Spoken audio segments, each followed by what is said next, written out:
यह कहानी है एक छोटे से गांव कालीखेड़ा की, जो उत्तर भारत के एक सुदूर क्षेत्र में बसा हुआ था।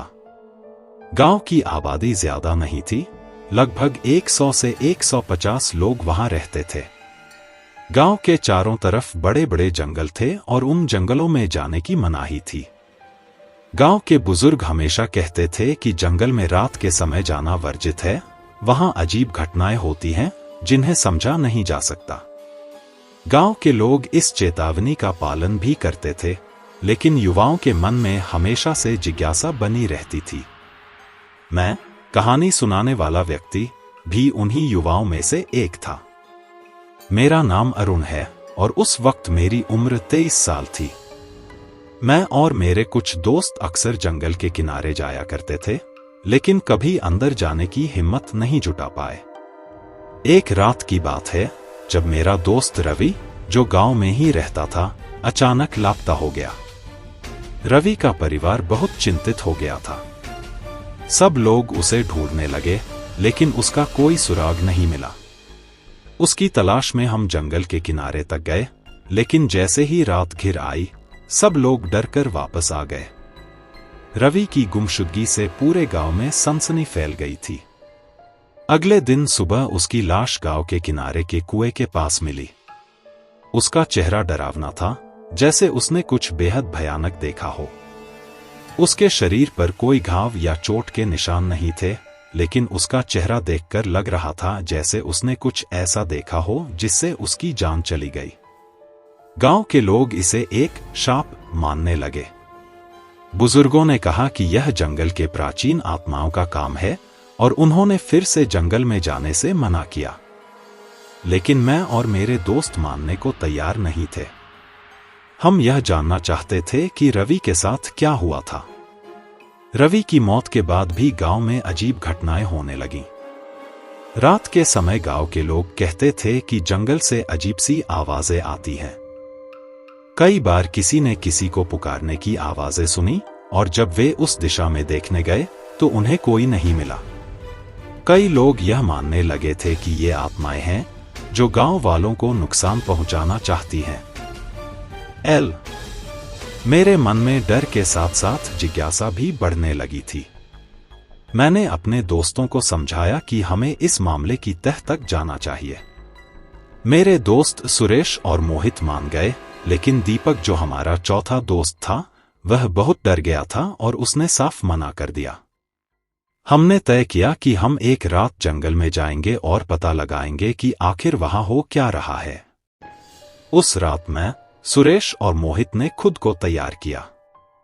हमने टॉर्च और कुछ खाने पीने का सामान अपने साथ लिया और रात 12 बजे के करीब गांव से जंगल की ओर चल पड़े। दीपक ने हमें मना किया, लेकिन हमारी जिद के आगे वह चुप हो गया। जंगल के किनारे पहुंचकर हमने देखा कि वहां की हवा बहुत भारी लग रही थी। ऐसा महसूस हो रहा था कि कोई हमें देख रहा है। हमने अपने कदमों को धीमा कर दिया और एक एक करके जंगल में घुस गए। अंदर जाने पर हमें किसी की फुसफुसाहट सुनाई दी, लेकिन जब हम उस दिशा में देखने गए तो वहां कुछ भी नहीं था। जंगल के अंदर थोड़ी दूर चलते ही हमें एक पुरानी जर्जर सी कुटिया दिखी। यह कुटिया पहले किसी ने नहीं देखी थी। ऐसा लग रहा था जैसे वह कई सालों से वहां पड़ी हो। हमने डरते हुए कुटिया के पास जाकर दरवाजा खटखटाया, लेकिन अंदर से कोई आवाज नहीं आई। हम तीनों ने हिम्मत करके दरवाजा खोला। अंदर एक बूढ़ी औरत बैठी थी। उसकी आंखें सफेद थी, जैसे वह अंधी हो। उसने हमारी ओर देखा और एक भयानक आवाज में बोली, तुम लोग यहाँ क्यों आए हो? उसकी आवाज सुनते ही हमारे रोंगटे खड़े हो गए। हम तीनों एकदम घबरा गए, लेकिन सुरेश ने हिम्मत जुटाते हुए उससे पूछा, हम यह जानने आए हैं कि यहाँ जंगल में क्या हो रहा है। हमारे दोस्त की मौत हो गई है और हमें लगता है कि इसका जवाब यहाँ मिल सकता है। वह बूढ़ी औरत धीरे धीरे हंसने लगी। उसकी हंसी में ऐसा भयानकपन था कि हमारे शरीर में सिहरन दौड़ गई। फिर वह कहने लगी, तुम्हें लगता है कि तुम यहां आकर सच्चाई जान पाओगे? तुमने बहुत बड़ी गलती की है यहां आकर। तुम्हारे दोस्त की मौत एक शुरुआत थी। अब यहां से जाओ, वरना तुम्हारे साथ भी वैसा ही होगा। हम समझ नहीं पा रहे थे कि वह औरत कौन थी और उसने ऐसा क्यों कहा, लेकिन उसके कहने का तरीका हमें विचलित कर रहा था। हम तीनों ने बिना कुछ कहे तुरंत कुटिया से बाहर निकलने का फैसला किया, लेकिन जैसे ही हमने दरवाजा खोला, हमें लगा जैसे किसी ने हमें पीछे से पकड़ लिया हो। हमारे शरीर भारी हो गए थे, जैसे हम आगे नहीं बढ़ सकते। अचानक से हमें एक ठंडी हवा का झोंका महसूस हुआ और फिर चारों ओर अंधेरा छा गया। हमारी टॉर्च की रोशनी भी जैसे बुझ गई। उस वक्त हमें ऐसा लगा जैसे हमारे चारों ओर कोई और ताकत हो, जिसे हम देख नहीं सकते थे लेकिन महसूस कर रहे थे। सुरेश ने घबराते हुए कहा, यहां से जल्दी भागो, लेकिन हम जैसे पत्थर की तरह जमे खड़े थे। तभी वह बूढ़ी औरत कुटिया से बाहर निकली और बोली, अब तुम्हारे पास बहुत कम समय है। भागो, इससे पहले कि वे जागें। हमने किसी तरह हिम्मत जुटाई और वहां से भागने लगे। लेकिन जितना हम दौड़ते, हमें ऐसा लगता कि जंगल और भी गहरा होता जा रहा है। रास्ता दिखाई नहीं दे रहा था और हम खो गए थे। हमें लगने लगा था कि हम इस जंगल से कभी बाहर नहीं निकल पाएंगे। किसी तरह हम रात के लगभग 3 बजे गांव लौटने में सफल हुए। जब हम गांव पहुंचे तो दीपक ने हमें देखा और भागकर हमारे पास आया। हमने उसे सारी घटना बताई, लेकिन वह और भी ज्यादा डर गया था। अगले दिन हमने गांव के सबसे बुजुर्ग व्यक्ति, जो करीब 90 साल के थे, से इस जंगल के बारे में बात की।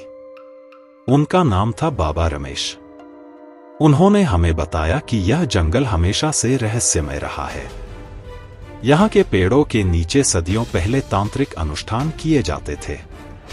पुराने समय में इस गांव के कुछ लोग काले जादू में लिप्त थे और उन्होंने जंगल की आत्माओं को अपने काबू में करने की कोशिश की थी। लेकिन वह अनुष्ठान गलत हो गया और आत्माओं ने उन पर हमला कर दिया। तब से यह जंगल अभिशप्त हो गया। बाबा रमेश ने बताया कि उस रात जिन आत्माओं ने हम पर हमला किया था, वे वही प्राचीन आत्माएं थीं जिन्हें जंगल में बंद कर दिया गया था। जो भी उनके क्षेत्र में जाता है, वे उसे पकड़ लेती हैं और धीरे धीरे उसकी आत्मा को अपने अंदर खींच लेती हैं। रवि की मौत भी इसी कारण हुई थी। उन्होंने हमें यह भी बताया कि उस बूढ़ी औरत का नाम कमला था, जो कभी इस गांव की एक साधारण महिला थी। लेकिन जब वह जंगल में गई तो आत्माओं ने उसे जिंदा नहीं छोड़ा। अब वह आत्माओं की दासी बन गई है और उन्हीं की सेवा करती है। जो भी जंगल में आता है, वह उसे पहले चेतावनी देती है, लेकिन अगर वह नहीं मानता तो आत्माएं उसे अपना शिकार बना लेती हैं। यह सुनकर हमारे होश उड़ गए थे, लेकिन हमने फैसला किया कि हमें इस श्राप को खत्म करने का कोई तरीका खोजना होगा। बाबा रमेश ने कहा कि जंगल में एक पुराना मंदिर है, जहां एक साधु रहता था। उसने उस श्राप को रोकने के लिए एक विधि तैयार की थी, लेकिन वह विधि अधूरी रह गई थी। अगर हम उस मंदिर तक पहुंच जाएं और उस विधि को पूरा कर सकें, तो शायद हम इस जंगल की आत्माओं को मुक्त कर सकते हैं। हमने उस रात फिर से जंगल में जाने का फैसला किया, लेकिन इस बार हम पूरी तैयारी के साथ जा रहे थे। हमने बाबा रमेश से कुछ तांत्रिक वस्त्र और मंत्र सीखे, जो आत्माओं से हमारी रक्षा कर सकते थे। हम जानते थे कि यह जोखिम भरा था, लेकिन हमारे पास कोई और रास्ता नहीं था। अगली रात हम फिर से जंगल में गए। इस बार हम उस बूढ़ी औरत की कुटिया से दूर रहकर सीधे मंदिर की ओर चल पड़े। बाबा रमेश ने हमें बताया था कि मंदिर जंगल के बीचों बीच है, जहां तक पहुंचने के लिए हमें बहुत सावधानी से चलना होगा। हम चारों, इस बार दीपक भी हमारे साथ था, रास्ते में मंत्रों का जाप करते हुए आगे बढ़ते गए। रात का अंधेरा पहले से भी ज्यादा गहरा था। पेड़ों के बीच से झांकती चांदनी भी गायब हो गई थी, जैसे आसमान भी हमारे खिलाफ हो गया हो। अचानक हमें फिर से वही आवाजें सुनाई देने लगीं, जो हमें पहले रात सुनाई दी थी। ये आत्माओं की आवाजें थीं, जो हमें भटकाने की कोशिश कर रही थी। करीब 2 घंटे चलने के बाद हमें मंदिर दिखाई दिया। यह एक बहुत ही पुराना खंडहर सा मंदिर था जो पेड़ों से ढका हुआ था। हमने बिना समय गंवाए मंदिर के अंदर प्रवेश किया। अंदर एक पुरानी मूर्ति थी जिसके चारों ओर राख और हड्डियों के ढेर लगे हुए थे। ऐसा लग रहा था कि यहां किसी तरह का बलिदान किया गया था।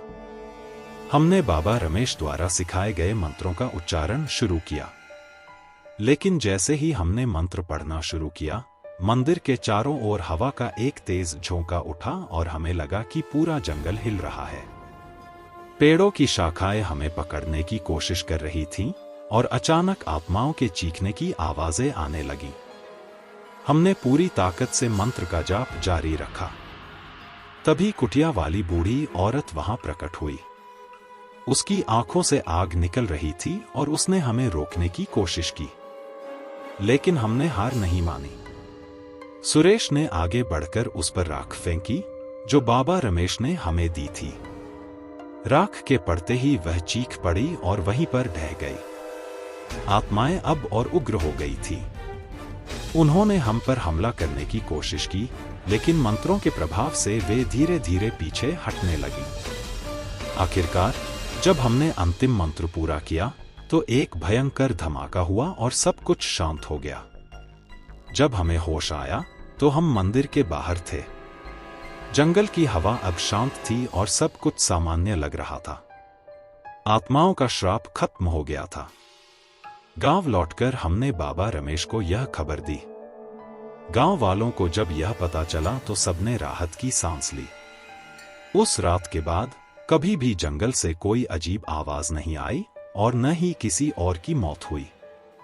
हम जानते थे कि हमने कुछ बेहद खतरनाक किया था, लेकिन हमें गर्व था कि हमने अपने दोस्त की मौत का बदला लिया और गांव को श्राप से मुक्त किया। उस घटना को अब कई साल बीत चुके हैं, लेकिन जब भी मैं उस जंगल के पास से गुजरता हूं, मुझे एक अजीब सी सिहरन महसूस होती है। शायद आत्माएं हमेशा के लिए शांत नहीं हुई हैं और शायद किसी दिन वे फिर से जाग सकती हैं। लेकिन तब तक कालीखेड़ा गांव में शांति है और यह कहानी हमेशा के लिए एक रहस्य बनी रहेगी कि जंगल में सच में क्या हुआ था। इस खौफनाक घटना के बाद मैंने हमेशा एक बात सीखी, कुछ रहस्य कभी भी उजागर नहीं करने चाहिए, क्योंकि वे हमारे समझ से बाहर होते हैं।